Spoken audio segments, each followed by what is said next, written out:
Sairam, everyone. It is actually, a real coincidence that I'm here, and I can't even begin to say, what it feels like because, I've done a few Zoom calls with Ram in the past before, and another common friend of ours, Nitin, from Singapore. Nitin I've known for 2 years. Ram, I think first Zoom call was maybe a couple of months ago, and I finally met him in person day before yesterday.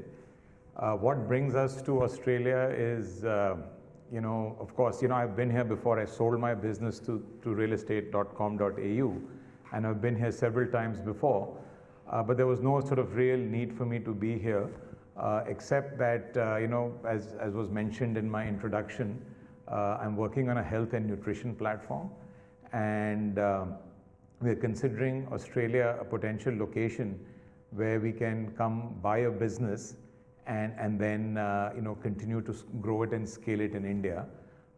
In that context, I've been working with Nitin, and Nitin was introduced to a person who's introducing us to companies here by Ram.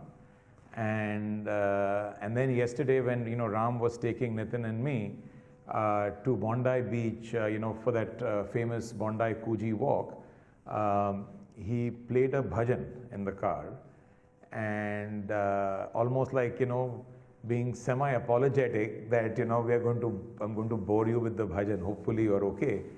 And when the bhajan started, it sounded familiar to me. So I said, "What bhajan is this?" And he said, "It's for Swami." Then I said, natural question was, who's Swami, right? And he said, Shri Sathya Sai Baba. And that for a moment, my jaws dropped. And then Nitin also added that, how do you know Sathya Sai Baba? Because my reaction was as if I had some level of familiarity. And then Nitin said that, he actually runs the Sai Centre in Singapore, which I didn't know for almost 1.5 years of knowing him. And Ram then mentioned that, he was a student, not only in the school, but even at the university. And that kind of, really blew my mind because my grandfather, Mr. Kulwant Rai, he has been a staunch devotee of Baba since 1962. And I'll tell you a story of how things happen. In much the same way things transpired yesterday, right, where 3 Sai devotees, without knowing the common connection, met and on a business transaction. So I actually called my mother yesterday and my uncle to just refresh my memory about how my grandfather came to meet Baba and everything else. And the first reaction my mama had, and my mom as well, when I narrated the story of Nitin and Ram and the bhajan in the car, they're like, your visit to Australia has been blessed by Swami, so whatever you're here to do, will happen. So I think it was a great feeling, at the end of yesterday. And how these coincidences happen. It's almost like Swami's brought me here because there was no reason for me. There was not on the agenda. No plan, but I'm here this morning amongst, all of you. In 1962, and my mother was in the car, my mother and uncle both, with my grandfather, when they were passing through Whitefield on their way to Bangalore. I don't know where they were coming from, but their car suddenly stopped in Whitefield, and there was a big traffic jam, and the car was not moving forward. So my grandfather asked the driver, "Why is the car not moving forward?" He says, there is a, holy saint here called Sathya Sai Baba. His ashram is in Whitefield, and which is why he's just passing and going. That is why the traffic has stopped. So that just, made my grandfather curious that, who is this person? So he actually went into the ashram with my mother and my uncle. There were others as well. And at that time, apparently, again, what they say, that he used to give his discourse sitting under a tree. There was no big hall or anything else. And then my grandfather heard the discourse, and that was it. For him, that was a life-changing experience. And then he started going to, bhajans which were regularly held, like events like this in Delhi, and then became a Sai Bhakt. And all of us in the family sort of grew up knowing Swami. And he was an integral part of our lives. I remember a lot of important decisions my grandfather took were after speaking to Swami. Whether it was a medical issue, it was only with the blessings of Swami. And things, so I asked my mother that, okay, are there any sort of incidents or situations where we really saw how Swami sort of impacted our lives. I of course have been going to Puttaparthi, I haven't been in recent times, but I would say between 1990 and 2010, pretty much, if not every year, every second year, because my grandfather had a place there, so we would go stay inside the ashram. But one of the incidents my mother was saying, I think this was actually even before that, step back, the photograph that you see, this is when I was about 2 or 3 years old. And if you look closely, I'm sitting on my mother's lap. If you look closely, there is vibhuti on my forehead, and you can even see the vibhuti on Swami's hands, right?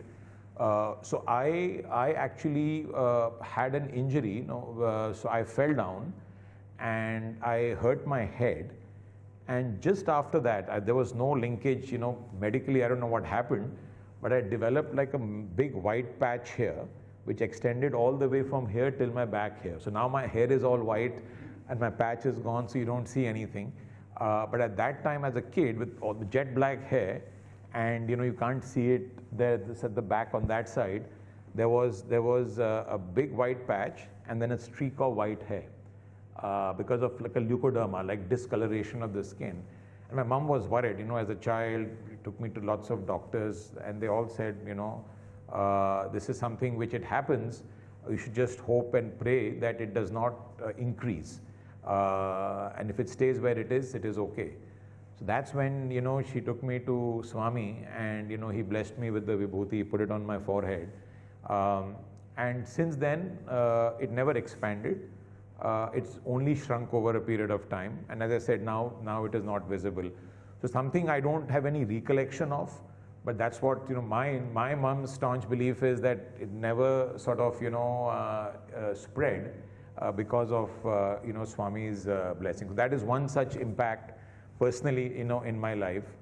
The second one she spoke about, again, there was sort of, in a way, I was involved because I was in the car again. So we were going on a trip, and this was, again, somewhere in the south itself.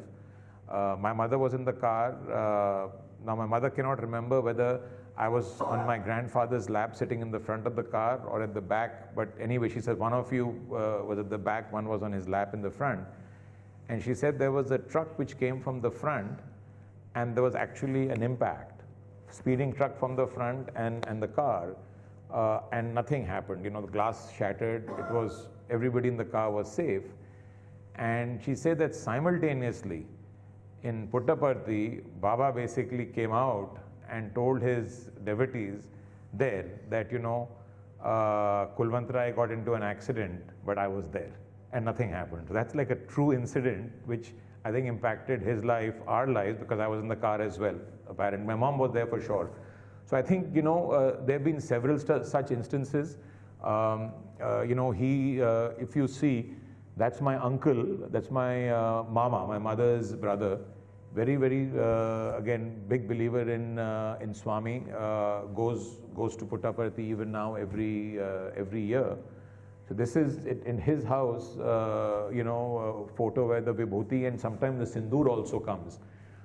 So he says that it's very interesting whenever there is, and he says, I pray to Swami every day, but he says, I don't have the same Shraddha necessarily every day. It happens, right?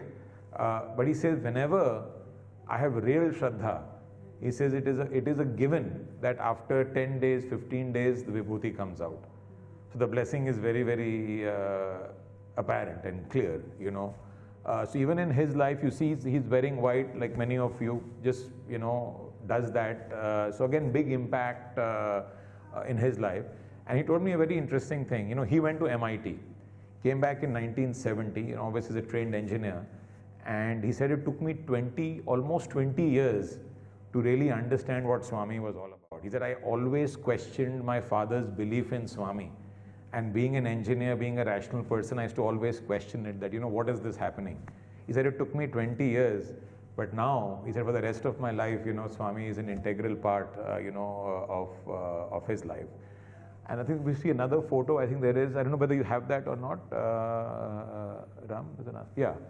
So this is, the first photo is when, Swami came to my Nana's house in Delhi and stayed at our place. And we had the good fortune that he was there for, I think, 2 or 3 nights to serve him.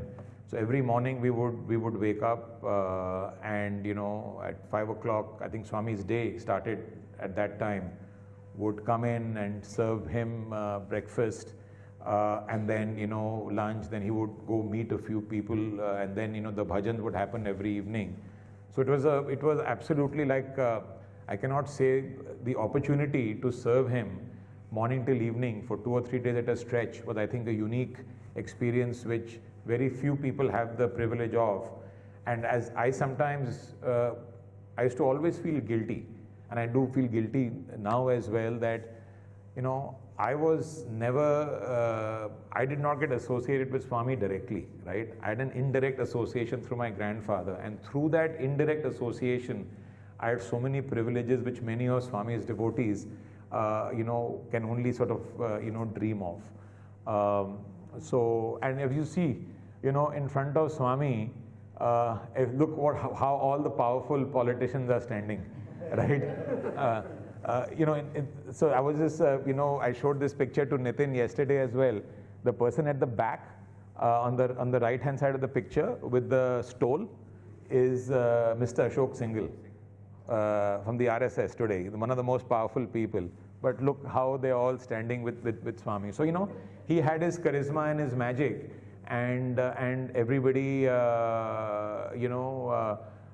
was even for them, they had to request my grandfather for Swami's darshan, because it's not that, you know, because who they are, they could just walk in and have that. So which is why, you know, I felt that my grandfather always had a very blessed life. And because I think of the blessing he had from Swami, one thing I noticed with him was that he always did good for everyone. You know, the number of people who he has helped, including his brothers, cousins, distant people, whoever came and asked him for something, he always gave it to them because he felt blessed.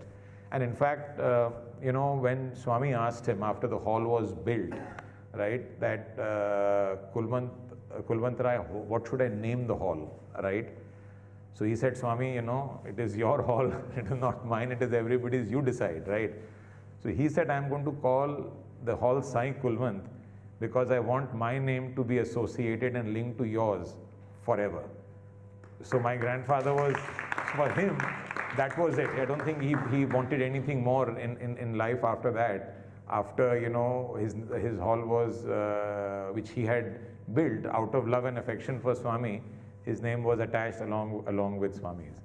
So, you know, again, another picture, same thing. He's sitting at our places, all my family. Next to Swami, the 2 people who are sitting are my 2 uncles.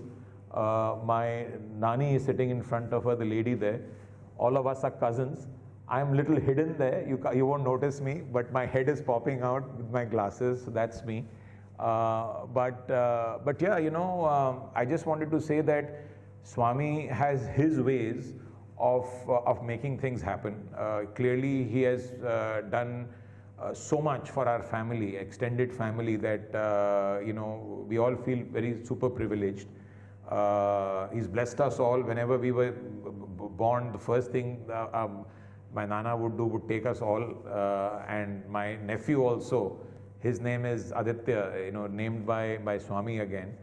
So you know what, again, as I said, what a coincidence last morning when this whole serendipitous discovery happened. If Ram hadn't played the bhajan, I would not be here, right? So I think Swami has his ways of putting people together. So I'm quite hopeful that the relationship, begun with Ram now on a very serendipitous, fortuitous, almost accidental note, will flourish into something meaningful for all of us. But again, thank you all for giving me the opportunity to speak here. It's indeed a privilege, and I'm really looking forward to now, singing bhajans along with you. Sairam.